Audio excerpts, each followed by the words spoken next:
Vous êtes-vous déjà demandé pourquoi certaines personnes prient chaque jour, les larmes aux yeux et le cœur brisé, implorant Dieu de changer leur vie, sans que celle-ci ne change du tout au tout? Pourquoi certaines personnes passent-elles des années à fréquenter l'Église, à participer à des veillées de prière et à entreprendre de longs jeûnes, sans que les portes restent closes, que la maladie persiste, que les dettes s'accumulent et que les relations demeurent brisées? Pendant ce temps, vous voyez d'autres personnes qui semblent vivre dans une autre dimension spirituelle, où les miracles se produisent avec une fréquence étonnante, où les réponses arrivent rapidement, où il semble que Dieu intervienne constamment en leur faveur. Quel est le secret de ces personnes que la plupart ignorent? Quel est ce secret spirituel qui transforme radicalement la manière dont le ciel répond à leurs besoins? La réponse va vous surprendre, car elle n'a rien à voir avec le fait d'être plus saint, plus dévoué ou plus méritant. Elle n'a rien à voir avec le nombre d'heures passées à l'église. Elle a à voir avec quelque chose de bien plus puissant, pleinement accessible à vous dès maintenant. Dans les prochaines minutes, vous découvrirez pourquoi vos prières sont peut-être mal formulées et comment un simple changement dans votre façon de les exprimer peut littéralement vous ouvrir des dimensions spirituelles insoupçonnées. Avant de poursuivre, je dois vous raconter une histoire vraie qui s'est déroulée il y a quelques années dans une petite communauté rurale. Il y avait une femme, appelons-la Maria, qui était au désespoir. Son fils unique était toxicomane depuis plus de 5 ans. Il avait commencé à expérimenter le cannabis à l'adolescence, ce qu'elle avait découvert et qu'elle avait tenté de corriger, mais qui avait ensuite dégénéré en cocaïne et en crack. Il avait abandonné ses études d'ingénieur en 3e année, perdu un emploi prometteur dans une multinationale et vivait littéralement dans la rue. Maria voyait son fils, le garçon qu'elle avait tenu dans ses bras, à qui elle avait appris à marcher et à parler, transformé en mendiant, maigre, sale, le regard vide, vendant même ses chaussures pour se procurer une dose de crack. Elle priait chaque jour sans exception. Parfois, elle se réveillait à 3 heures du matin, le cœur lourd, pleurant et suppliant Dieu pour la vie de son fils. Elle participait chaque semaine à des veillées de prière à l'église. Elle prenait part à toutes les campagnes d'exorcisme. Elle jeûnait régulièrement. Elle faisait des offrandes, croyant que cela finirait par toucher le cœur de Dieu. Ce furent 5 longues années de larmes, 5 années de supplications désespérées, 5 années de demandes insistantes et passionnées. Elle suivit scrupuleusement les instructions des pasteurs, participa à toutes les chaînes de prière, alluma des bougies, écrivit le nom de son fils sur des bouts de papier déposés sur l'autel. Mais rien, absolument rien ne changea. Son fils errait toujours dans la rue, son état se dégradant peu à peu, son éloignement grandissant, sa perte grandissante. Un jour, épuisée physiquement et moralement, presque 100 fois, avec l'horrible impression que Dieu l'avait oubliée, elle entendit un prédicateur de passage des paroles qui lui parurent absurdes, contredisant tout ce qu'elle avait appris à l'église, mais qu'elle décida d'écouter car elle n'avait littéralement plus rien à perdre. Il prononça des paroles qui sonnèrent presque comme une hérésie à ses oreilles, habituées qu'elles étaient à la théologie traditionnelle. Il lui dit qu'elle devait cesser de demander et commencer à décréter, cesser de supplier comme une mendiante et commencer à déclarer comme une fille, cesser de pleurer sur l'ampleur du problème et commencer à prophétiser sur l'ampleur de la solution, cesser de donner du pouvoir à la dépendance et commencer à donner du pouvoir à la parole de Dieu. Cette femme, forte du peu de foi qui lui restait après 5 années de silence apparent de Dieu, commença à agir tout autrement. Au lieu de se réveiller en pleurant et en suppliant Dieu de sauver son fils, elle commençait chaque jour en déclarant haut et fort, avec autorité, que son fils était déjà libre. Elle ne demandait plus la libération, elle la proclamait. Elle ne suppliait plus que les chaînes soient brisées, elle décrétait qu'elle l'était déjà. Elle ne pleurait plus en le suppliant de rentrer à la maison. Elle prophétisait son retour, sa guérison, le fait que Dieu se servirait de lui. Elle agissait ainsi chaque jour, plusieurs fois par jour, même lorsque la réalité matérielle semblait indiquer le contraire. Et savez-vous combien de temps il lui a fallu pour voir ce miracle? 3 semaines seulement. Et oui, 21 jours à peine après avoir changé son approche spirituelle, son fils est apparu à sa porte au milieu de la nuit, maigre, sale, les vêtements déchirés, mais les larmes aux yeux. Il disait avoir rêvé que sa mère priait pour lui et qu'une voix lui avait dit de rentrer, que Dieu avait un dessein pour lui. Coïncidence? Coup de chance? Intervention divine? Non. Elle a découvert quelque chose que la grande majorité des chrétiens n'ont toujours pas compris, vécu, mis en pratique dans leur vie. Ce qui s'est passé là-bas trouve une explication biblique, théologique et spirituelle profonde que peu de pasteurs enseignent, soit parce qu'ils l'ignorent eux-mêmes, soit parce qu'ils n'en ont jamais fait l'expérience personnelle. La vérité aussi dérangeante que libératrice est qu'il existe une différence immense, voire abyssale, entre la prière et la déclaration. Ce sont deux attitudes spirituelles radicalement différentes, qui produisent des résultats tout aussi différents. La prière, telle que la plupart des gens la pratiquent, consiste à interroger Dieu, à le supplier, à pleurer, à implorer, comme s'il s'agissait d'un juge inflexible qu'il faudrait convaincre. La déclaration, quant à elle, consiste à activer la parole que Dieu a déjà prononcée pour votre vie, à vous approprier ce qui vous a déjà été promis, à libérer par vos paroles la puissance de Dieu, afin que ce qui a été décrété au ciel se manifeste sur la terre. La prière, au sens traditionnel que nous lui connaissons, consiste à reconnaître humblement un besoin et à attendre patiemment que Dieu, dans sa souveraineté, décide de nous l'accorder ou non. La déclaration, quant à elle, consiste à exercer l'autorité de l'enfant que Dieu nous a donné, à reconnaître qu'il a déjà tout pourvu et à activer par des paroles de foi ce qui est déjà disponible dans le monde spirituel. Et voici le point crucial, le moment décisif que la plupart des gens ne comprennent pas et qui, par conséquent, les conduit à une vie chrétienne médiocre. Dieu a déjà pourvu à absolument tout ce dont vous avez besoin. La Bible l'affirme clairement. Il nous a déjà donné tout ce qui concerne la vie et la piété. Cela ne sera pas donné plus tard. C'est déjà donné. C'est accompli, tout est terminé. Le problème n'a jamais été net et ne sera jamais que Dieu révèle quelque chose de nouveau. Le problème, c'est que vous ne savez pas comment activer, comment accéder, comment manifester dans le monde physique ce qui a déjà été révélé dans le monde spirituel. C'est comme avoir un compte bancaire rempli à ras-bord, avec des millions déposés à votre nom, mais vous vous retrouvez à mendier dans la rue, affamé, dans le besoin, simplement parce que vous ignorez que vous possédez une carte et un code pour retirer ce qui vous appartient légitimement. Les déclarations bibliques, ces paroles puissantes, conformes à la parole de Dieu et prononcées avec une foi authentique, sont cette carte et ce code. Ce sont les outils spirituels qui activent dans le monde invisible ce que Dieu a établi avant même la création du monde. Vous devez comprendre un principe fondamental qui transformera à jamais votre perception des mots. Vos paroles ne sont pas de simples sons qui s'échappent de votre bouche et se dissipent aussitôt. Elles ne se limitent pas à une communication superficielle. Ce sont des forces spirituelles immensément puissantes, des décrets empreints d'autorité, des semences vivantes qui créent des réalités spécifiques dans le monde invisible et qui se manifestent inévitablement dans le monde visible lorsqu'elles sont imprégnées d'une foi véritable.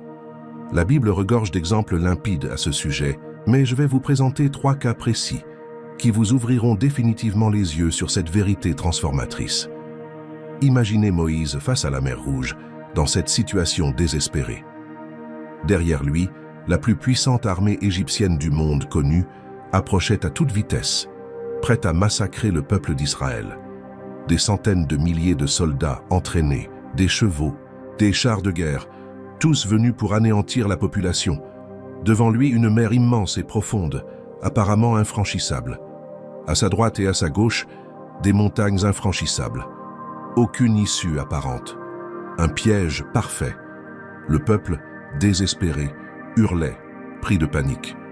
Certains disaient même qu'il aurait mieux valu rester en Égypte comme esclave que de mourir dans le désert. Les femmes pleuraient, serrant leurs enfants dans leurs bras. Les hommes regardaient Moïse avec colère et désespoir. C'était une situation humainement impossible. Alors, que fit Moïse dans ce moment de pression extrême? Il n'appela pas le peuple à une veillée de 3 jours et 3 nuits. Il n'organisa pas de réunion de prière avec les anciens pour implorer humblement l'intervention divine. Il ne passa pas des heures prosterné à crier. Non, il leva le bâton qui symbolisait l'autorité que Dieu lui avait conférée et déclara d'une voix ferme et d'une autorité inébranlable: « L'Éternel combattra pour vous, vous restez tranquille. » Et aussitôt, sur l'ordre de Dieu, il étendit la main sur la mer et commanda aux eaux de se séparer. Et que se passa-t-il? La mer se fendit littéralement en deux.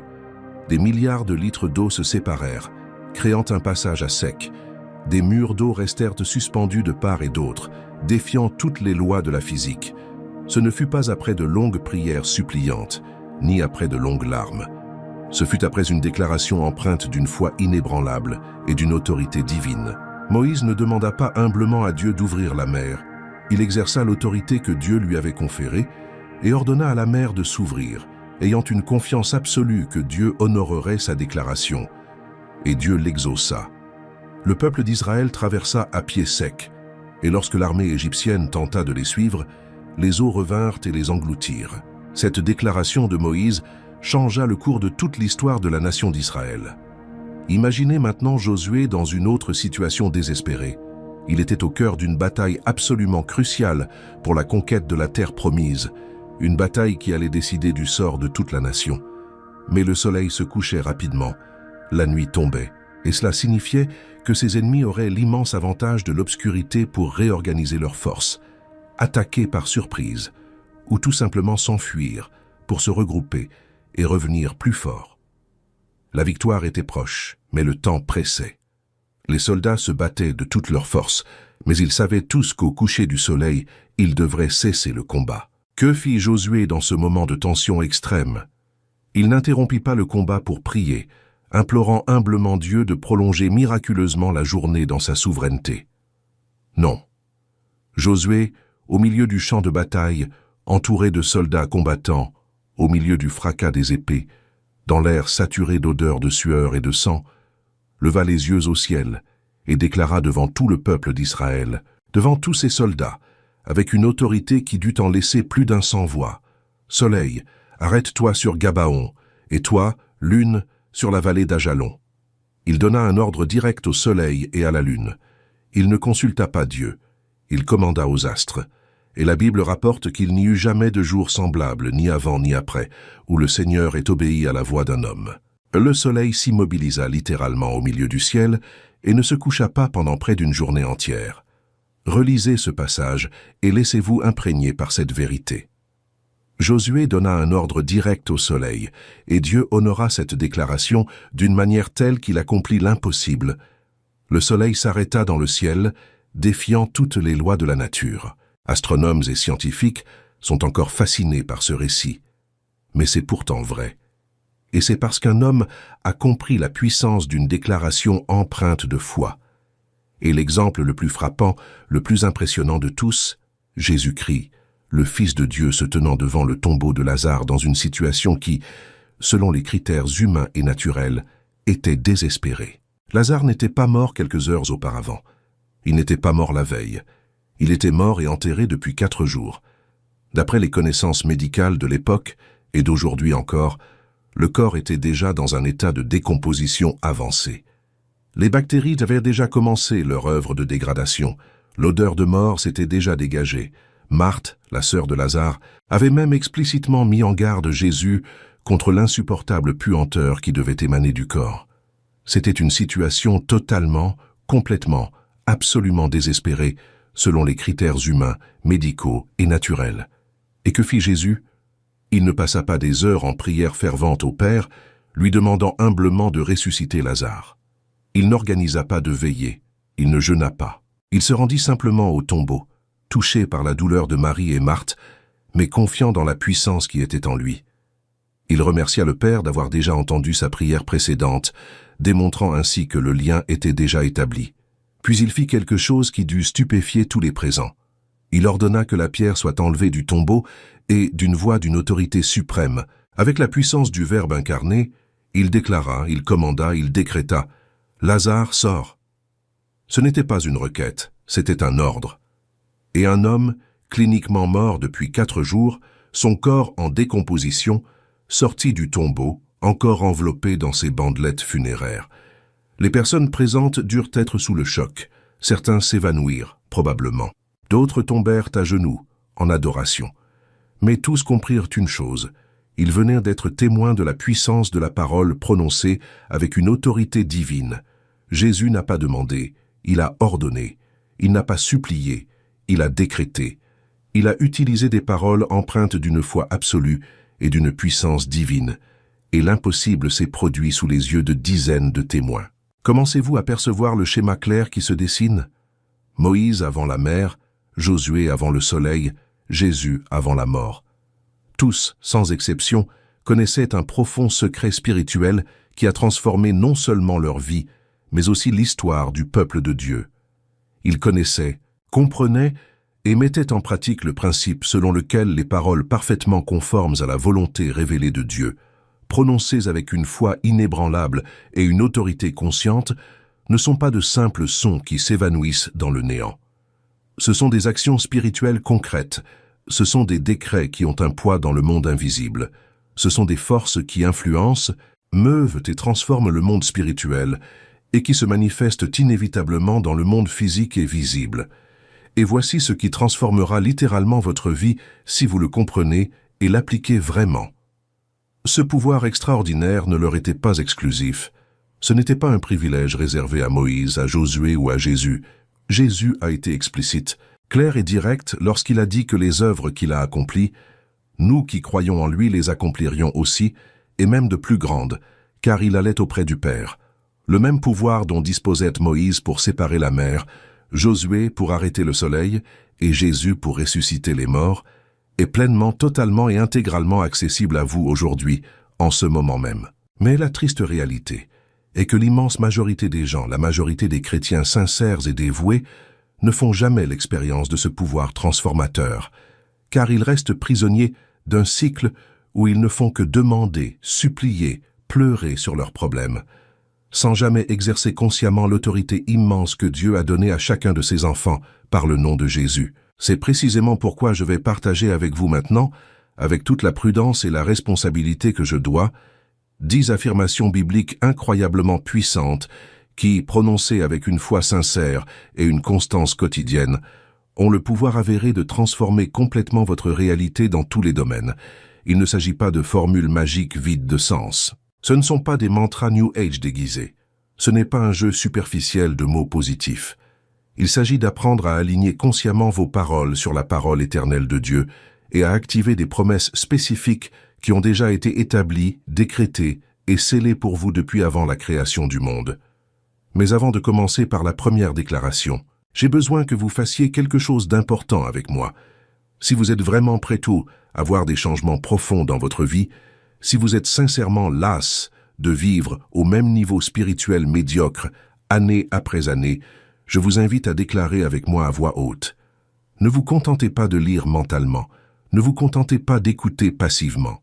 Ouvrez littéralement la bouche et parlez, car c'est précisément en déclarant de manière audible et consciente que vous activez la puissance spirituelle. Êtes-vous prêts? Alors, allons-y ensemble. La première affirmation se trouve dans Matthieu chapitre 19, verset 26, et elle anéantira une fois pour toutes la mentalité de limitation, de défaite et d'impossibilité qui vous a empêché de voir les miracles que Dieu veut accomplir. Jésus a regardé ses disciples droit dans les yeux et a déclaré avec une autorité incontestable, « Pour les hommes, cela est impossible, mais pour Dieu, tout est possible. » Pas certaines choses, pas beaucoup de choses, pas la plupart des choses, tout, absolument tout, sans exception.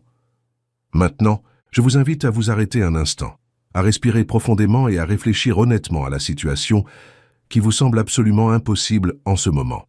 Quel est ce problème précis qui vous fait dire avec une conviction absolue « Il n'y a aucune issue humainement possible, cela ne changera jamais, je devrais vivre avec ça toute ma vie ».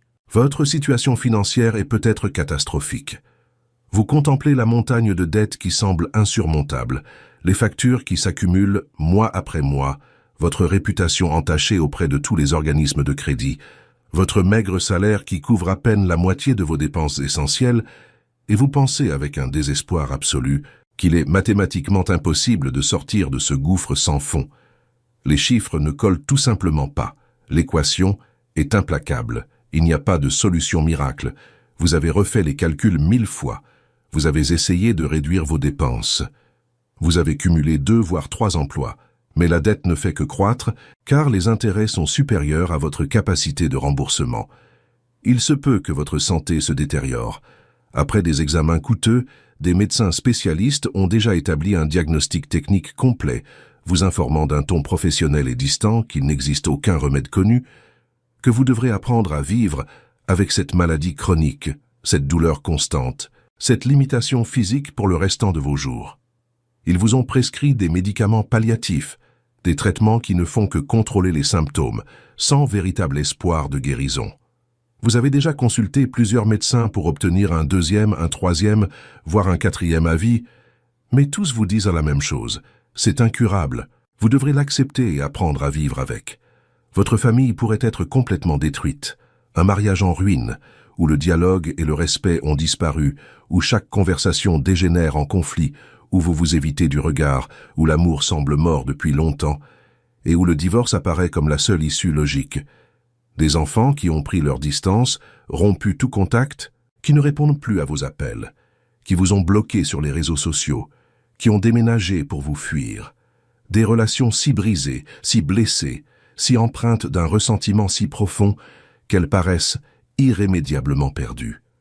Vous avez déjà essayé de parler, vous avez déjà demandé pardon, vous avez déjà tenté de vous rapprocher, mais les portes restent closes. Et chaque jour qui passe, lorsque vous vous réveillez le matin et que vous faites face à cette situation si dévastatrice, la voix froide de la raison, la voix de l'expérience douloureuse accumulée, la voix de ce qui est humainement et naturellement possible selon les statistiques et les probabilités, vous dit haut et fort, c'est impossible, abandonne, accepte-le, résigne-toi, c'est ta réalité et tu ne peux rien y changer. Mais j'ai une nouvelle absolument bouleversante qui changera littéralement tout pour vous aujourd'hui si vous y croyez vraiment. Les opinions limitées des hommes, les statistiques froides et impersonnelles, les diagnostics médicaux fondés uniquement sur les sciences naturelles, un compte en banque à découvert, les paroles incrédules, vos propres pensées basées sur ce que vos yeux peuvent voir, absolument rien de tout cela ne détermine ni ne limite ce que Dieu Tout-Puissant peut faire dans votre situation. Lorsque Jésus a regardé ses disciples effrayés dans les yeux et leur a déclaré « Pour Dieu tout est possible », il ne cherchait pas à impressionner par sa poésie, il n'utilisait pas d'hyperbole exagérée. Il ne les motivait pas avec des formules percutantes. Il proclamait une vérité absolue, immuable et éternelle sur la nature illimitée du Dieu souverain que vous servez. Écoutez ceci et laissez-le pénétrer profondément en vous. Aucune situation n'est trop difficile pour le Dieu qui a créé l'univers entier par sa parole. Pensez-y.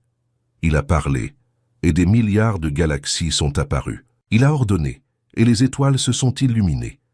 Il a décrété, et les planètes ont commencé à tourner sur des orbites parfaites. S'il a accompli tout cela simplement par sa parole, pensez-vous vraiment que votre situation soit trop difficile pour lui? Aucun problème n'est trop complexe pour le Dieu qui connaît chaque détail de toute chose. Il sait combien de cheveux vous avez sur la tête. Il connaît chaque atome de l'univers. Il comprend des complexités que l'esprit humain ne peut même pas commencer à appréhender. Votre problème, aussi compliqué qu'il puisse paraître, est simple pour lui. Il n'y a pas de gouffre trop profond pour le Dieu dont les bras atteignent les profondeurs. Il n'y a pas de maladie trop grave pour le Dieu qui est l'auteur de la vie. Il n'y a pas d'addiction trop forte pour le Dieu qui brise toutes les chaînes. Il n'y a pas de dette trop impayable pour le Dieu qui possède l'or et l'argent. Il n'y a pas de relation trop brisée pour le Dieu qui restaure toutes choses. Pour le Dieu Tout-Puissant, Créateur du ciel et de la terre, absolument tout, sans exception, est parfaitement possible. Le véritable problème, la source de votre blocage, c'est que vous consacrez bien plus de temps à vous focaliser intensément sur l'impossible qu'à contempler et méditer sur le possible. Vous vous réveillez et la première chose que vous faites est de vérifier votre solde bancaire négatif. Vous passez la journée à ruminer ce problème, vous vous endormez inquiet. Vous concentrez 90% de votre attention mentale sur le problème et seulement 10% sur Dieu. De ce fait, le problème vous paraît insurmontable et Dieu insignifiant. Mais si vous inversez la perspective, si vous consacrez 90% de votre attention à la nature de Dieu et seulement 10% au problème, soudain, le problème vous paraît insignifiant et Dieu inébranlable. Vous avez accordé bien plus d'autorité, de poids et de crédibilité à la parole du médecin qu'à celle du médecin des médecins. Le médecin examine les résultats des examens et déclare qu'il n'y a pas de remède. Mais Dieu vous regarde et affirme que par les plaies de Jésus, vous avez été guéri. Qui croirez-vous? Vous avez accordé bien plus de crédit aux paroles du banquier froid qu'à celles du maître de tout l'or et de tout l'argent de la terre. Le banquier consulte votre dossier et déclare que vous n'avez pas de crédit. Mais Dieu vous regarde et affirme qu'il pourvoit à tous vos besoins selon sa richesse et sa gloire. Qui croirez-vous? Vous vous êtes laissé limiter par ce que vous voyez de vos yeux, par vos émotions bouleversées, par les paroles incrédules, et vous avez tout simplement oublié négliger la vérité. Vous servez un Dieu qui n'est limité, restreint, ni entravé par quoi que ce soit dans la création. Il a créé les lois de la nature pour pouvoir les suspendre à sa guise. Il a créé la physique pour accomplir l'impossible. Il a créé la médecine pour guérir ce qu'elle considère comme incurable. Et c'est précisément pour cette raison cruciale que cette première affirmation est si incroyablement puissante et transformatrice. Au réveil, avant même de prendre votre téléphone, avant de vous focaliser compulsivement sur l'ampleur effrayante du problème, avant de vérifier anxieusement votre solde bancaire négatif, avant de ressentir cette douleur physique, vous ouvrez consciemment la bouche et déclarez avec une conviction grandissante « Pour les hommes, cela est impossible. Mais pour mon Dieu, tout est possible. » Vous faites alors un choix spirituel profond et puissant. Vous choisissez délibérément de croire en la parole révélée de Dieu plutôt qu'en toute autre voix qui cherche à capter votre attention et à éveiller votre foi.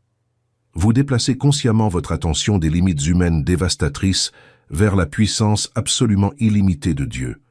Et lorsque vous agissez ainsi avec constance et fidélité, jour après jour, semaine après semaine, mois après mois, sans jamais vous décourager, une transformation profonde s'opère en vous, non seulement face aux circonstances extérieures, mais avant tout en vous-même. Votre foi, affaiblie, se fortifie comme un muscle sollicité. Chaque fois que vous la proclamez, c'est comme un effort spirituel. Au début, c'est difficile, vous ne ressentez rien, vous avez l'impression que cela ne change rien. Mais à mesure que vous persévérez, votre foi se renforce. Votre vision déformée se transforme et s'aligne sur celle du ciel. Vous cessez de voir cette montagne gigantesque comme un obstacle insurmontable qui vous anéantira et vous commencez à la percevoir comme une occasion glorieuse pour Dieu de manifester sa puissance infinie. Déclarez ceci précisément concernant vos finances dès maintenant. Pour les hommes, ma situation financière désespérée semble totalement impossible à résoudre. Mais pour mon Dieu, tout est possible, et il ouvrira des portes surnaturelles de provision que nul homme ne peut fermer. Il apportera des opportunités que je ne peux même pas imaginer. Il multipliera le peu que j'ai. Il annulera les dettes d'une manière qui défie toute logique humaine. Affirmez avec foi concernant votre santé fragile. Pour certains médecins, ce terrible diagnostic peut sembler une sentence définitive sans appel, mais pour mon Dieu, tout est possible, et il est le médecin surnaturel qui guérit ce que la médecine déclare incurable.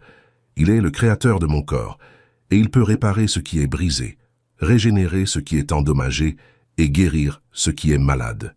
Déclarez avec autorité sur votre famille brisée. Pour un observateur extérieur, ce mariage peut sembler irrémédiablement perdu, ces relations irrémédiablement brisées. Mais pour mon Dieu, tout est possible, et il restaurera pleinement ce que l'ennemi a volé et détruit. Il guérira les blessures profondes, il ravivera l'amour qui semblait mort, il reconstruira les ponts qui semblaient à jamais brûler. Avant de passer à la deuxième affirmation marquante, je tiens à faire une pause et à vous demander quelque chose de très important.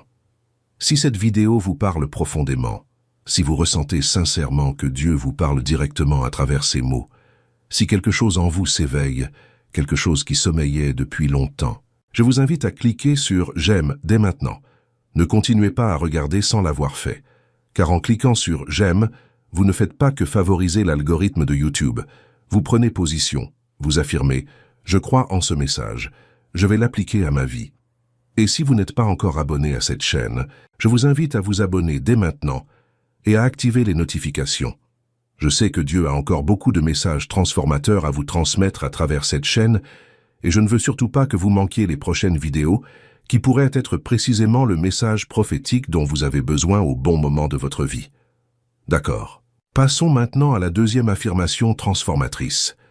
La deuxième affirmation puissante se trouve dans l'Épître aux Philippiens, chapitre 4, verset 13, et elle vous donnera la clé pour surmonter les situations qui semblent insurmontables et dépasser vos capacités limitées.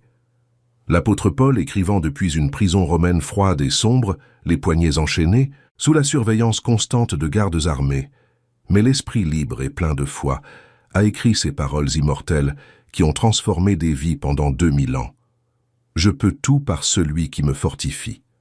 Maintenant, soyez attentifs, car l'immense majorité des gens utilisent ce verset puissant de manière totalement erronée, voire nuisible. Ils le réduisent à un simple slogan motivant pour un t-shirt, comme si Paul disait simplement « Croyez en vous, pensez positif, ayez confiance en vous, et vous réussirez tout ce que vous désirez. » C'est absolument faux. En réalité, c'est même tout le contraire.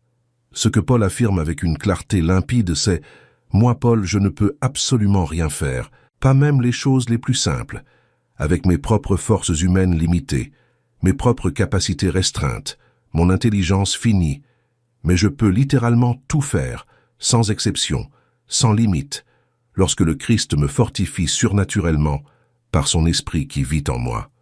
La force ne vient pas de vous, les capacités ne viennent pas de vous, la sagesse ne vient pas de vous, le pouvoir ne vient pas de vous, le courage ne vient pas de vous, l'endurance ne vient pas de vous. Tout cela vient du Christ en vous, du Saint-Esprit qui demeure en vous, de la grâce de Dieu qui agit à travers vous.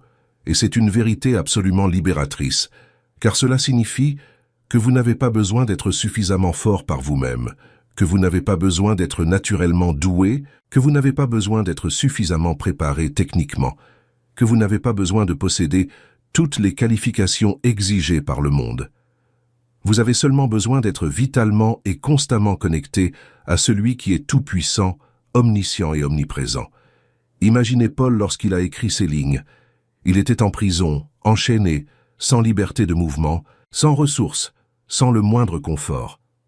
Humainement parlant, il se trouvait dans une situation de faiblesse extrême. Pourtant, il déclare « Je peux tout faire ». Comment? Par celui qui me fortifie. Il avait compris que la force physique n'est pas ce qui compte. Les ressources matérielles ne sont pas ce qui compte. Les circonstances favorables ne sont pas ce qui compte. Ce qui compte, c'est d'être uni au Christ. Combien de fois, face à un défi de taille, avez-vous automatiquement, presque machinalement, déclaré « Je n'y arriverai pas. C'est au-dessus de mes forces. Je n'en suis pas capable. » Combien de fois avez-vous renoncé à un rêve ou à une opportunité avant même d'essayer, simplement parce que vous pensiez ne pas avoir les capacités nécessaires pour réussir? Il s'agissait peut-être d'un grand rêve que Dieu a clairement placé dans votre cœur lors de la prière, du culte ou de la lecture de la Bible. Vous avez ressenti cet élan, cette inspiration, cette vision. Mais ensuite, vous avez commencé à considérer vos aptitudes naturelles limitées, votre manque d'expérience dans le domaine, votre formation insuffisante, votre âge que vous considérez comme un obstacle, et vous avez dit avec défaite « Je n'ai pas les compétences requises, d'autres le peuvent, mais pas moi.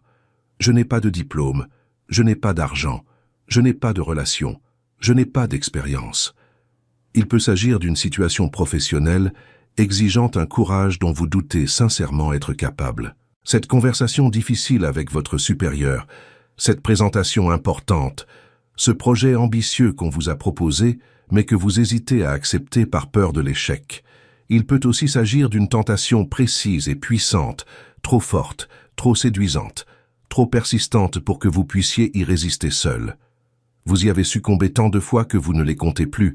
Vous avez tenté d'y résister tant de fois sans succès, que vous commencez à croire qu'il est impossible de la surmonter, que vous devrez vivre avec elle toute votre vie. Et que faites-vous concrètement? Vous vous résignez prématurément à la défaite avant même d'avoir essayé. Vous acceptez vos limites comme une fatalité. Vous abandonnez le combat avant même qu'il ne commence. Vous vivez perpétuellement en deçà de l'abondance que Dieu a prévue et préparée pour vous, simplement parce que vous ne voyez que votre propre force misérable, vos propres capacités limitées, au lieu de reconnaître la force infinie du Christ qui vit en vous par le Saint-Esprit. Mais lorsque vous comprenez vraiment, que vous intégrez profondément et que vous commencez à vivre le sens véritable et profond de « je peux tout faire grâce à celui qui me fortifie », tout change radicalement dans votre vie. Votre perspective se transforme, votre courage grandit, votre foi s'affine. Cette promotion au travail qui vous semble hors de portée parce que vous pensez ne pas avoir les qualifications requises. Vous pouvez l'obtenir grâce à celui qui vous fortifie, car il peut vous donner la sagesse, les capacités et la grâce dont vous avez besoin. Cette addiction destructrice qui vous a dominé et a servi pendant des années, voire des décennies, qui a déjà détruit des relations, qui vous a déjà fait rater des opportunités, qui vous a déjà causé de la honte, vous pouvez la vaincre complètement, grâce à celui qui vous fortifie, car il peut vous donner la force de résister à la tentation. Il peut briser les chaînes spirituelles. Il peut vous libérer des forteresses mentales. Cette relation précieuse qu'il faut restaurer, mais qui semble relever du miracle tant la distance est grande, les blessures profondes et l'orgueil fort. Vous pouvez œuvrer à sa restauration en celui qui vous fortifie, car il peut adoucir les cœurs endurcis, il peut faire naître l'humilité là où règne l'orgueil, il peut guérir les blessures qui paraissent incurables. Vous rêvez de créer votre entreprise, mais vous pensez manquer de connaissances, de capital ou d'expérience. Lancez-vous dans cette aventure grâce à celui qui vous fortifie, car il peut vous donner des stratégies exceptionnelles. Il peut vous ouvrir des portes vers la prospérité. Il peut vous mettre en relation avec les bonnes personnes. As-tu enfin compris le message? L'expression limitante « je ne peux pas » doit être bannie, éradiquée, effacée de ton vocabulaire quotidien. Chaque fois qu'elle te vient à l'esprit, tu dois consciemment la rejeter. Non pas parce que tu as découvert que tu es autosuffisant, non pas parce que tu as développé des pouvoirs surhumains, mais parce que tu as enfin compris que le Christ en toi est infiniment plus que suffisant pour faire face à absolument toutes les situations de la vie. Voici le secret pratique pour activer cela au quotidien, pour que cela fonctionne vraiment et ne reste pas une simple théorie. Chaque fois, sans exception, que la pensée défaitiste et limitante « je n'y arrive pas » vous vient à l'esprit, remplacez-la immédiatement, sans hésiter, sans la laisser s'enraciner, par cette affirmation puissante. Dites à voix haute avec une conviction grandissante « Je peux tout faire grâce à celui qui me fortifie ». Il ne s'agit pas de pensées positives superficielles. Il ne s'agit pas d'illusions. Il ne s'agit pas de feindre la force quand on est faible.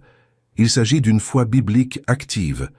Il s'agit de se rappeler consciemment, à soi-même, à son esprit et aux forces spirituelles qui nous entourent, d'où provient notre force véritable et légitime. Il s'agit de se connecter intentionnellement à la source inépuisable de toute puissance. Il s'agit de dire à l'ennemi, aux circonstances, à ses propres peurs, « Je ne suis pas seul dans ce combat. Le Christ est avec moi, et avec lui, je peux. » Et lorsque vous agirez ainsi avec constance, chaque jour, fidèlement, sans vous décourager, sans abandonner face à l'absence de résultats immédiats, vous commencerez à vivre une expérience surnaturelle. Vous affronterez des situations qui vous paralysaient auparavant de peur. Vous aurez des conversations que vous évitiez auparavant. Vous relèverez des défis que vous refusiez auparavant. Vous tenterez de nouvelles choses que vous n'auriez même pas imaginées possibles. Vous verrez des portes s'ouvrir comme par magie, là où vous ne voyiez auparavant que des murs solides et infranchissables. Vous commencerez à remporter des batailles intérieures que vous pensiez sincèrement avoir perdues à jamais. Pourquoi cette transformation radicale se produit-elle? Parce que vous comprenez enfin qu'il ne s'agit pas du tout de ce que vous pouvez faire avec vos forces limitées et faibles, mais entièrement de ce que le Christ peut et veut faire à travers vous lorsque vous vous abandonnez totalement, lorsque vous cessez d'essayer d'agir par vos propres forces et commencez à laisser sa puissance agir à travers vous. La troisième affirmation transformatrice se trouve dans l'Épître aux Romains, chapitre 8, verset 31. Elle vous insufflera une confiance inébranlable, une sécurité profonde, même lorsque tout autour de vous s'écroule, lorsque le monde entier semble se liguer contre vous. L'apôtre Paul pose une question rhétorique d'une force extraordinaire qui devrait radicalement changer votre regard sur l'opposition. Si Dieu est pour nous, qui sera contre nous? Avez-vous déjà pris le temps de réfléchir sérieusement et profondément à ce que cela signifie concrètement dans votre vie quotidienne? Il ne s'agit pas simplement d'une jolie phrase inspirante pour décorer le mur de votre salon ou votre fond d'écran. C'est une vérité spirituelle profonde, une réalité éternelle qui devrait transformer radicalement et à jamais votre façon d'affronter chaque opposition, chaque attaque, chaque défi de votre vie. Si le Dieu tout-puissant de l'univers, le Créateur souverain de toutes choses visibles et invisibles, celui qui détient littéralement le pouvoir absolu au ciel et sur la terre, celui devant qui des nations entières sont comme une goutte d'eau dans un seau, comme de la poussière sur une balance, est incontestablement de votre côté, combattant pour vous, œuvrant en votre faveur, alors répondez-moi honnêtement. Qui peut véritablement vous vaincre définitivement? Qui a le pouvoir d'empêcher à jamais ce qu'il a déjà décrété et établi pour vous? Qui peut fermer ce qu'il a ouvert? Qui peut détruire complètement ce qu'il protège? Qui peut voler ce qu'il a donné? La réponse est évidente, claire, indéniable. Absolument personne. Mais voici le problème dévastateur qui maintient des millions de chrétiens dans la défaite. L'immense majorité des gens sont paralysés par la peur de l'opposition. On se retrouve complètement immobilisé, obsédé par l'idée de savoir qui œuvre activement contre soi. L'esprit tourne en rond. Un tel parle mal de moi. Un tel essaie de me nuire. Mon patron ne m'aime pas. Ce voisin est jaloux de moi. Cette personne prie contre moi.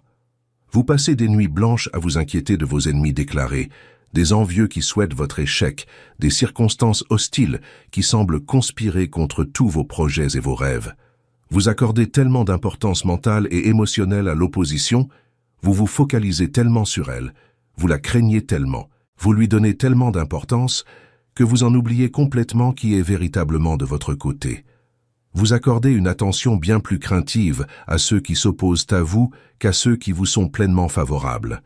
Vous connaissez tous les détails concernant vos ennemis, vos adversaires, mais vous avez oublié qui est votre Dieu. Et c'est uniquement à cause de cela, à cause de cette vision déformée et inversée, que vous vivez vaincu, acculé, apeuré, vulnérable, avant même que le combat ne commence véritablement. Vous vous êtes déjà saboté mentalement, car vous êtes totalement convaincu que l'opposition est infiniment plus grande, plus forte, plus puissante, mieux organisée que la puissance de Dieu agissant concrètement dans votre vie. Mais Paul vous tire de ce cauchemar, vous confrontant avec force à une réalité spirituelle indéniable. Peu importe qui est contre vous en ce moment, notez-le. Cela n'a aucune importance. Il pourrait s'agir de votre patron cruel et injuste qui cherche à vous licencier. Il pourrait s'agir de votre ex-conjoint rancunier qui tente de vous ruiner et d'éloigner vos enfants de vous. Il pourrait s'agir d'un proche devenu votre ennemi et qui répand des mensonges à votre sujet. Il pourrait s'agir d'un concurrent malhonnête utilisant des méthodes déloyales. Il pourrait s'agir de la situation économique désastreuse du pays qui semble conspirer contre vos projets. Il pourrait même s'agir du diable en personne et de tous les démons de l'enfer réunis dans un complot orchestré contre vous. Si Dieu Tout-Puissant est avec vous, aucune opposition réunie ne détermine et ne déterminera jamais l'issue de votre histoire. Dieu détermine, Dieu décide, Dieu établit, Dieu a le dernier mot.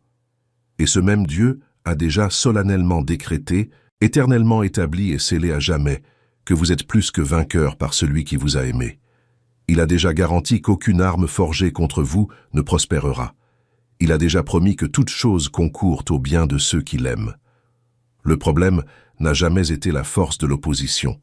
Le véritable problème, c'est que vous avez tout simplement oublié, négligé, ignoré et mis de côté la vérité suivante. Celui qui est avec vous, à vos côtés, combattant pour vous, est infiniment et incomparablement plus fort que toute force humaine, circonstancielle ou démoniaque qui s'oppose à vous. Je vous invite donc à vivre immédiatement en pleine conscience de cette vérité libératrice.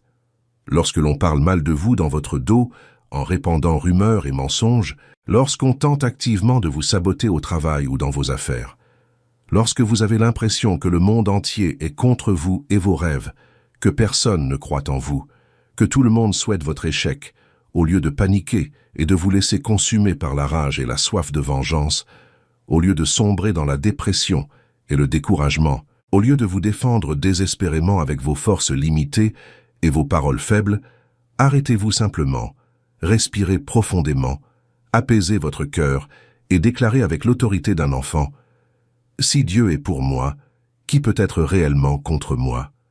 Qui a le pouvoir de me vaincre si le Tout-Puissant est mon allié ?»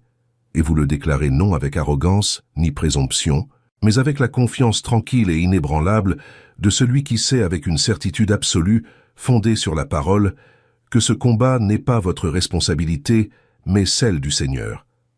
Vous cessez définitivement de gaspiller votre précieuse énergie, votre temps et votre santé émotionnelle à tenter de prouver votre valeur à ceux qui sont contre vous et qui ne reconnaîtront jamais rien.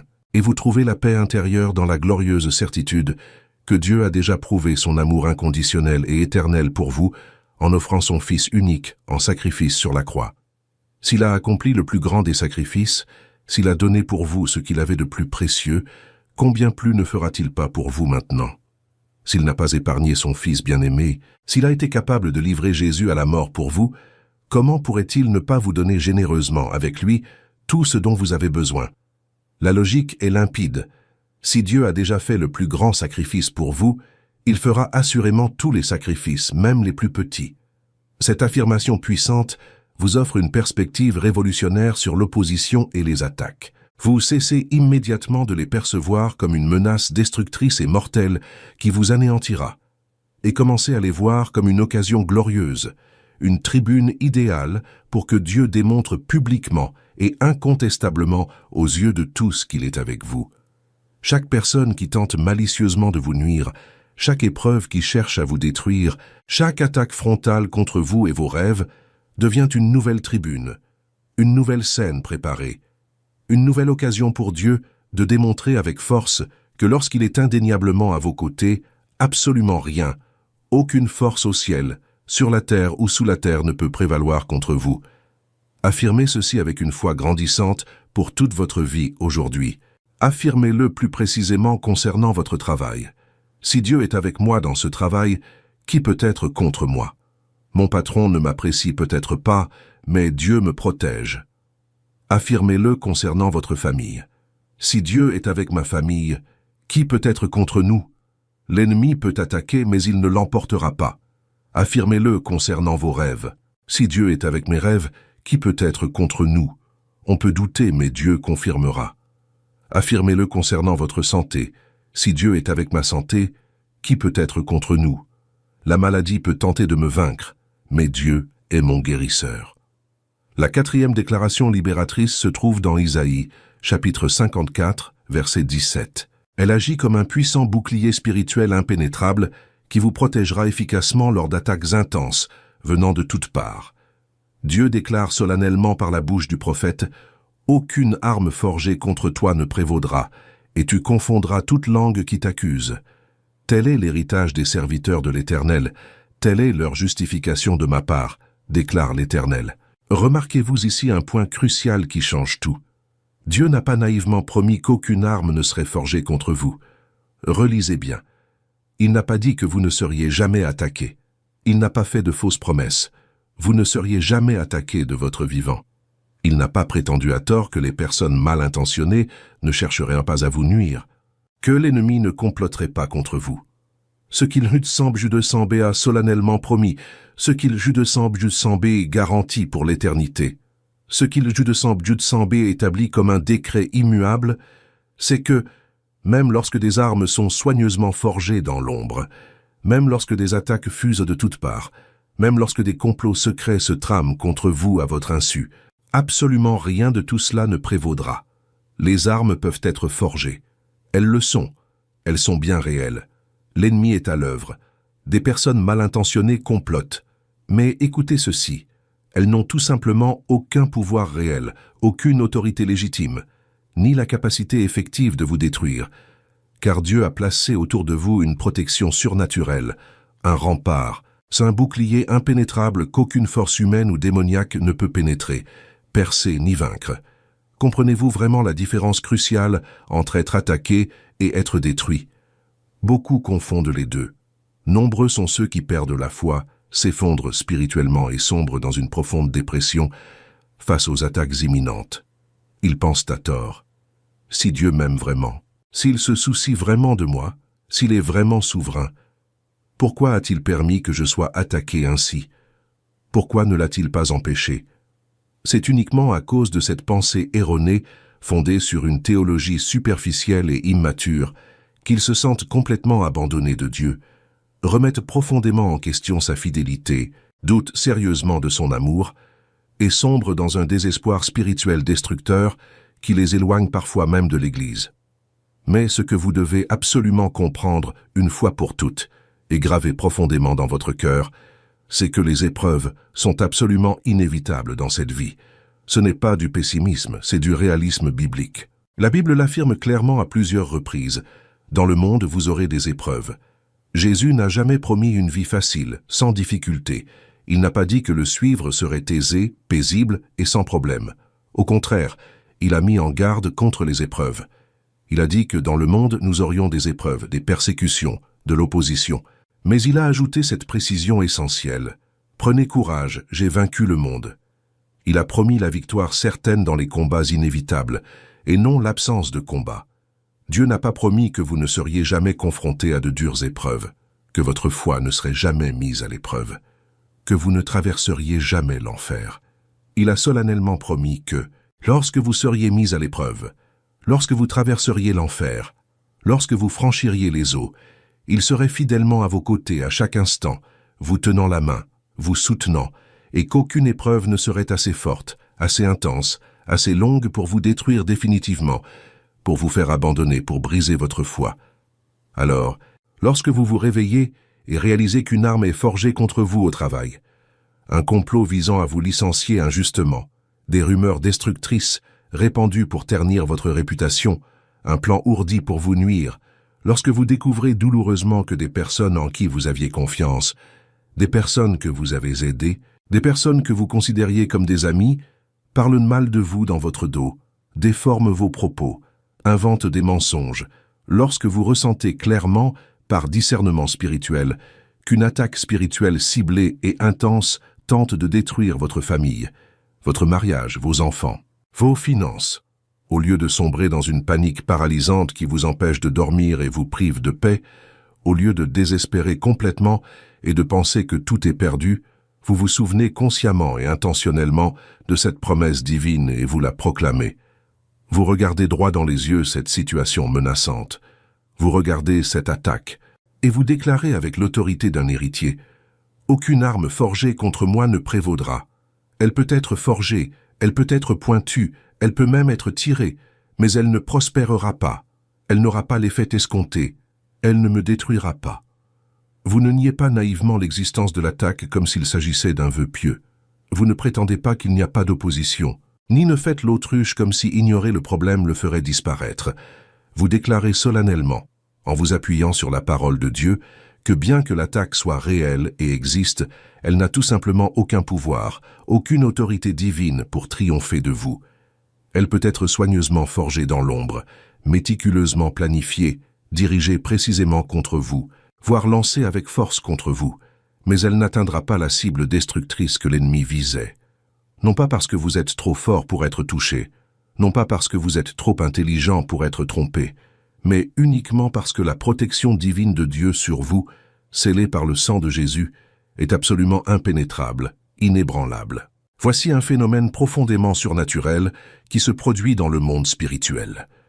Lorsque vous faites cette déclaration avec une foi sincère et constante, non pas une seule fois, mais à maintes reprises, vous activez consciemment une promesse éternelle de Dieu. Vous le rappelez au ciel. Non pas que Dieu ait oublié, mais vous vous alignez sur ce qui a déjà été décrété. Vous vous le rappelez à vous-même, à votre esprit, aux forces spirituelles qui vous entourent et même à l'ennemi, de ce que Dieu a dit et établi pour votre vie. Vous établissez un décret spirituel autorisé sur votre vie qui annule, révoque et annule tout décret de l'ennemi, toute parole maudite prononcée contre vous, toute sorcellerie dirigée contre vous. Et lorsque vous agissez ainsi avec constance et fidélité, sans vous décourager face à l'absence de résultats immédiats, sans abandonner lorsque l'attaque semble s'intensifier, vous commencerez à voir de vos propres yeux les armes soigneusement forgées contre vous, les plans méticuleusement élaborés, échouer lamentablement, s'effondrer et se réduire en poussière. Ces ragots destructeurs et malveillants, destinés à ruiner votre réputation et à vous faire tout perdre, n'auront pas l'effet escompté par l'ennemi. Ceux qui devraient croire aux mensonges discerneront la vérité. Cette attaque financière planifiée, censée vous briser, vous ruiner et vous plonger dans la misère, ne prospérera pas comme prévu. Des portes s'ouvriront pour vous soutenir, alors que tout devrait être fermé. Ce mal, envoyé spirituellement et destiné à vous emporter prématurément et à vous paralyser, devra reculer lorsque vous proclamerez cette parole. Pourquoi tout cela? Parce qu'il existe un décret divin, éternel, immuable, scellé par le sang de Jésus, qui annule, révoque tout décret humain ou démoniaque prononcé contre vous. Votre nom est inscrit dans le livre de vie. Vous avez été racheté par le sang de Jésus. Vous appartenez à Dieu, et nul ne peut vous arracher des mains du Père. Utilisez cette affirmation quotidiennement comme un bouclier spirituel. Lorsque vous vous sentez accablé de toutes parts, injustement attaqué sans l'avoir mérité, sous le feu nourri de plusieurs fronts, lorsque vous avez l'impression d'être massacré, prenez une profonde inspiration, recentrez-vous spirituellement et déclarez avec une conviction inébranlable « Aucune arme forgée contre moi ne prévaudra, car je suis la propriété exclusive de Dieu, rachetée par un sang précieux. Il a placé autour de moi une barrière de protection impénétrable, des anges campés à mes côtés, qu'aucun ennemi, si fort, si organisé, si persistant soit-il, ne peut vaincre ni pénétrer. Et vous constaterez personnellement la différence radicale que cela apportera à votre vie. Vous cesserez définitivement de vivre dans la peur paralysante des attaques, de vous retourner constamment sur vous-même avec paranoïa, de vivre sur la défensive en permanence, et vous commencerez à vivre avec une confiance inébranlable, avec la paix surnaturelle que, quoi qu'il arrive, qui que vous soyez, quoi qu'il se trame contre vous dans l'ombre, vous êtes entièrement protégé, totalement couvert, entièrement gardé par Dieu Tout-Puissant lui-même. La 5e affirmation puissante se trouve dans le psaume 60, verset 12, et elle rehaussera considérablement vos attentes, transformant complètement votre conception de l'action de Dieu et de ce qu'il peut accomplir à travers vous, être ordinaire, limité et imparfait. Le psalmiste déclare avec une foi inébranlable « Avec Dieu nous accomplirons de grandes choses, car c'est lui qui écrasera nos ennemis. » Pas des choses ordinaires, banales, que tout le monde fait, pas des résultats médiocres qui n'impressionnent personne, pas la simple survie, se réveiller, travailler, manger, dormir, recommencer. Des exploits extraordinaires qui marquent les esprits. Des accomplissements qui défient toute explication logique et naturelle. Des conquêtes qui semblent impossibles quand on se regarde. Des victoires qui laissent les gens littéralement sans voix, stupéfaits, demandant avec admiration et émerveillement « Comment était-ce humainement possible? Comment y êtes-vous parvenu? Qu'avez-vous fait ?» Et la réponse est toujours la même, simple mais profonde. Grâce à Dieu, non pas grâce à une intelligence humaine supérieure, non pas grâce à d'abondantes ressources financières, non pas grâce à des relations influentes, non pas grâce à la chance ou au hasard, non pas grâce au seul travail acharné, mais grâce à l'action de Dieu Tout-Puissant qui œuvre de concert, ouvre des portes, donne la sagesse, amène les bonnes personnes et crée des opportunités. Le problème dévastateur et triste est que l'immense majorité des gens, y compris des chrétiens sincères et dévoués, ont considérablement revu à la baisse leurs attentes quant à ce que Dieu peut faire. Vous avez complètement cessé d'attendre des miracles, et vous vous contentez désormais de la simple survie, que les factures soient payées, que la famille ait de quoi manger, qu'il ne se passe rien de pire. Vous avez cessé de croire que Dieu peut et veut accomplir quelque chose de véritablement extraordinaire, quelque chose qui devienne un témoignage, quelque chose dont on parlera pendant des générations, à travers votre vie ordinaire.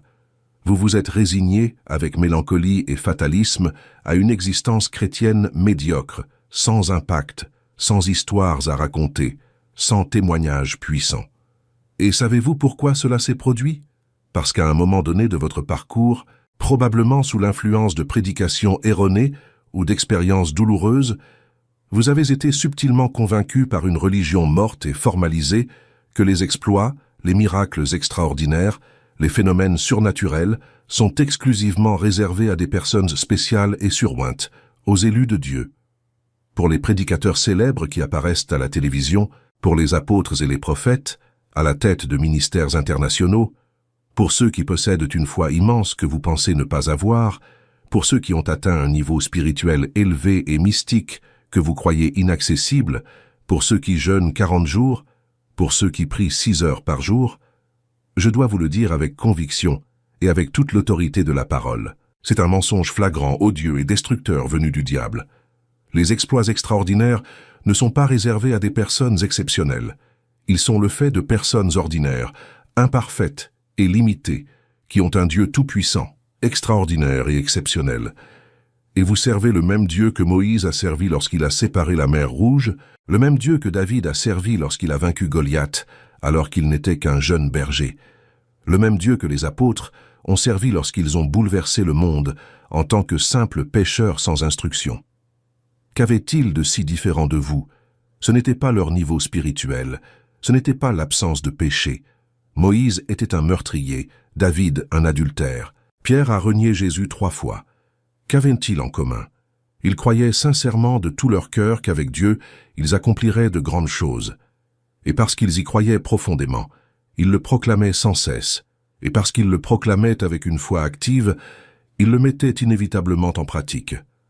Leur vie devinrent un témoignage vivant de la puissance de Dieu. Lorsque vous commencez intentionnellement à déclarer chaque jour au réveil « Avec Dieu, j'accomplirai de grandes choses aujourd'hui », vous rehaussez consciemment et délibérément vos attentes envers Dieu. Vous affirmez clairement à vous-même, au monde spirituel, à votre entourage et à Dieu lui-même que vous n'acceptez plus une vie médiocre, sans impact, sans but, sans récit marquant. Vous déclarez solennellement que l'impossible est devenu votre tremplin, votre occasion privilégiée de livrer un témoignage absolument extraordinaire qui glorifiera Dieu et édifiera les autres. Cette dette accablante, apparemment impossible à rembourser, qui vous empêche de dormir et vous remplit de honte. Avec Dieu, vous accomplirez des prouesses financières extraordinaires qui vous libéreront de cet esclavage d'une manière surprenante et ingénieuse, inimaginable pour l'instant. Dieu ouvrira des portes insoupçonnées. Il fera surgir des opportunités inattendues. Il multipliera vos maigres possessions. Il annulera vos dettes d'une façon qui défie toute logique financière. Ce projet d'entreprise que vous rêvez de lancer, mais qui vous semble trop risqué et trop ambitieux, trop complexe pour vos compétences actuelles. Avec l'aide de Dieu, vous accomplirez des prouesses entrepreneuriales qui vous surprendront vous-même dans quelques années. Les idées fuseront, des stratégies ingénieuses se dévoileront, les bonnes personnes se présenteront au bon moment. Des opportunités s'offriront à vous. Cette famille, ravagée par des années de conflits, de trahisons et de profondes rancœurs, avec l'aide de Dieu, vous accomplirez des miracles de restauration qui témoigneront avec force auprès d'autres familles brisées. Les cœurs endurcis s'adouciront, ceux qui ont rompu le contact reviendront, l'amour qui semblait mort renaîtra. Cette maladie que les médecins disaient incurable, avec l'aide de Dieu, vous accomplirez des miracles de guérison qui déconcerteront la médecine et glorifieront le nom du Seigneur. Votre témoignage fortifiera la foi de beaucoup. Mais il y a un détail crucial, extrêmement important, qu'il ne faut ni ignorer ni négliger. Les miracles ne se produisent pas lorsqu'on reste confortablement installé, attendant passivement que Dieu agisse. Dieu n'accomplira pas à votre place ce qu'il souhaite. Les miracles se produisent lorsque vous agissez avec courage et foi, lorsque vous sortez de votre zone de confort, lorsque vous prenez des risques. Quand on franchit ce pas intimidant qui paraît impossible, ce pas qui nous rend nerveux, ce pas que tout le monde juge insensé, mais qu'on franchit malgré tout, en ayant une confiance absolue que Dieu est avec nous et qu'il mènera à bien ce qu'il a commencé. Quand on se retrouve face à ce géant intimidant que tous autour de nous disent trop grand, trop fort, trop expérimenté pour nous. Quand on entreprend quelque chose dont tout le monde assure qu'on échouera lamentablement, quelque chose qui dépasse nos capacités, pour lequel on manque de ressources, c'est précisément là, à cette limite extrême de nos capacités naturelles, à ce point où l'on ne peut plus continuer, où l'on n'a plus de réponse, où l'on n'a plus de ressources, que la puissance surnaturelle de Dieu se manifeste de la manière la plus claire, la plus puissante, la plus indéniable, la plus glorieuse. Alors, chaque matin au réveil, proclamez ceci avec une conviction grandissante. Avec Dieu, j'accomplirai aujourd'hui de grandes choses, non pas des choses ordinaires, mais des choses extraordinaires. Je ne me contenterai pas de survivre, je m'épanouirai. Je ne me contenterai pas de traverser la journée, je ferai la différence. Avec Dieu, l'impossible est possible dans ma vie aujourd'hui. Alors, osez sortir de votre zone de confort, celle qui vous empêche de vous épanouir. Affrontez l'impossible sans crainte. Essayez ce qui vous effraie, ce qui vous empêche de dormir, ce qui vous paraît insurmontable. Car c'est précisément là, à la limite où vous ne pouvez plus y arriver seul, que la puissance de Dieu se manifeste et accomplit l'extraordinaire à travers vous. Et quand on vous demandera comment vous avez fait, vous rendrez toute la gloire à Dieu et vous direz « C'est grâce à Dieu. Seul, je n'y serais jamais arrivé. Mais avec Dieu, j'ai accompli de grandes choses. La 6e affirmation est peut-être l'une des plus révolutionnaires, des plus audacieuses. Et elle se trouve dans Matthieu chapitre 17, verset 20. Jésus regarda droit dans les yeux ses disciples frustrés qui venaient d'échouer à chasser un démon d'un garçon et prononça des paroles absolument stupéfiantes qui allaient changer à jamais leur façon d'affronter les obstacles. Si vous avez la foi comme un grain de moutarde, vous direz à cette montagne « Déplace-toi d'ici là », et elle se déplacera. Rien ne vous sera impossible. Écoutez attentivement, car il y a là quelque chose de profond que la plupart des gens ignorent, ne comprennent pas et par conséquent n'appliquent jamais, continuant ainsi de vivre dans l'échec. Jésus ne vous a pas dit de demander humblement à Dieu de déplacer la montagne pour vous en restant passif. Il a dit quelque chose de radicalement différent, de révolutionnaire. Parlez directement à la montagne, personnellement. Vous personnellement, de votre propre bouche, de votre propre voix, sans passer par Dieu comme intermédiaire, sans demander au pasteur d'agir à votre place, sans attendre l'apparition d'un prophète. Vous-même, directement, en vous adressant au problème, en lui ordonnant par une autorité déléguée de s'écarter, de se déplacer. Cela change radicalement votre approche spirituelle, car cela signifie que Dieu vous a conféré l'autorité nécessaire pour affronter directement les obstacles majeurs de votre vie. Quel est le problème précis, réel et concret que vous rencontrez dans votre vie en ce moment même où vous regardez cette vidéo? Ne généralisez pas. Identifiez-le précisément. Il peut s'agir d'une maladie chronique qui vous handicape, vous fait souffrir et vous prive de votre qualité de vie. Il peut s'agir d'une dette spécifique et écrasante qui vous accable, vous empêche de dormir et vous remplit de honte.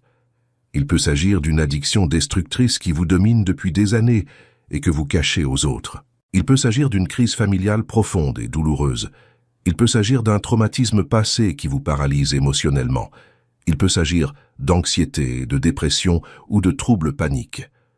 Nous allons maintenant aborder les 4 dernières déclarations, les plus puissantes, les plus profondes et les plus transformatrices. Je tiens à vous dire, en toute sincérité et conviction, quelles sont les plus révolutionnaires de toutes.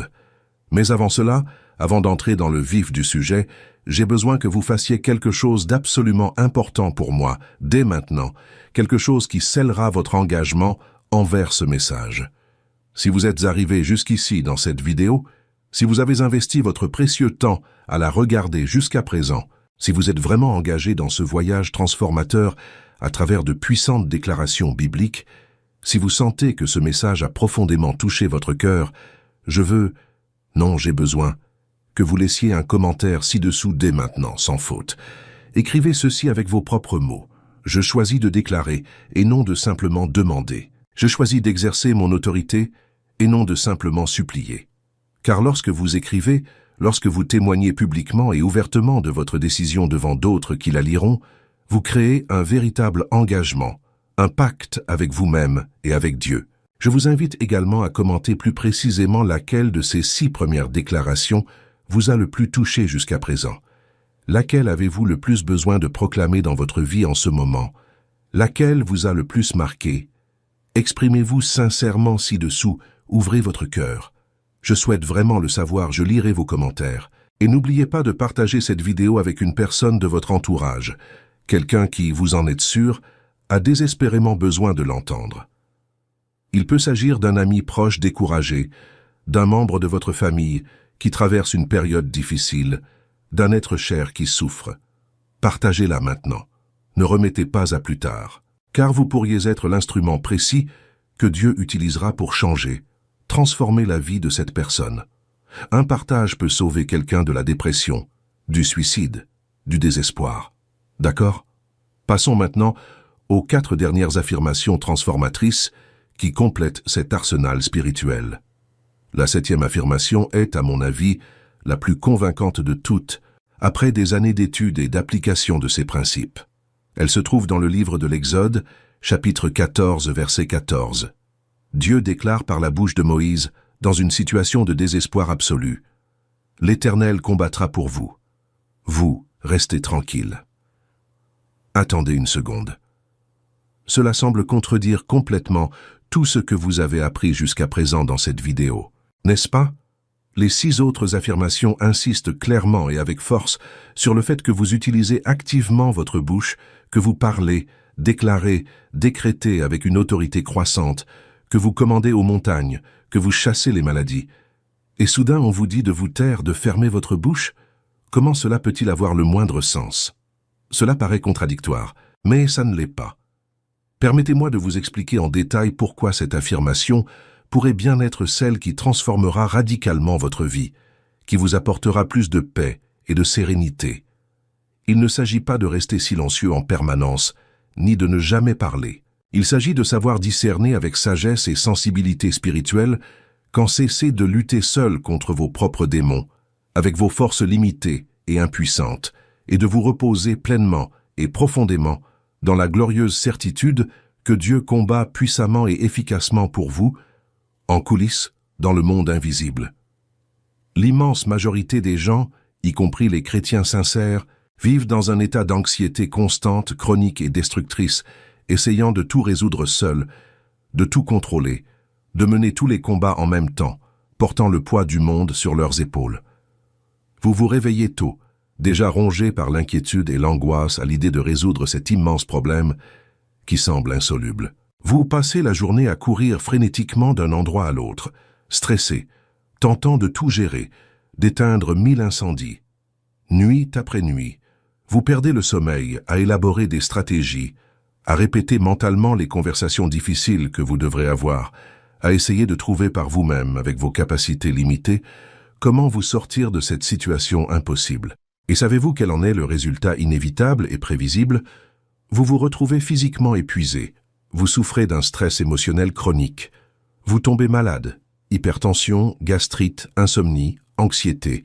Et pourtant, aussi frustrant et désespéré que cela puisse paraître, le problème persiste souvent de la même ampleur, voire s'aggrave, car vous avez tenté de mener un combat spirituel avec des armes charnelles, car vous avez essayé de porter un fardeau qui n'était pas de votre responsabilité, car vous avez oublié que Dieu est le général et que vous n'êtes que le soldat.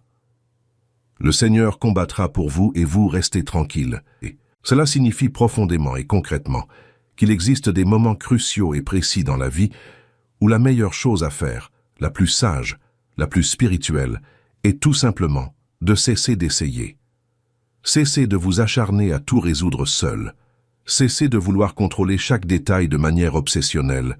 Cessez de ressasser inlassablement votre problème à qui veut bien l'entendre, de solliciter des conseils de tous bords.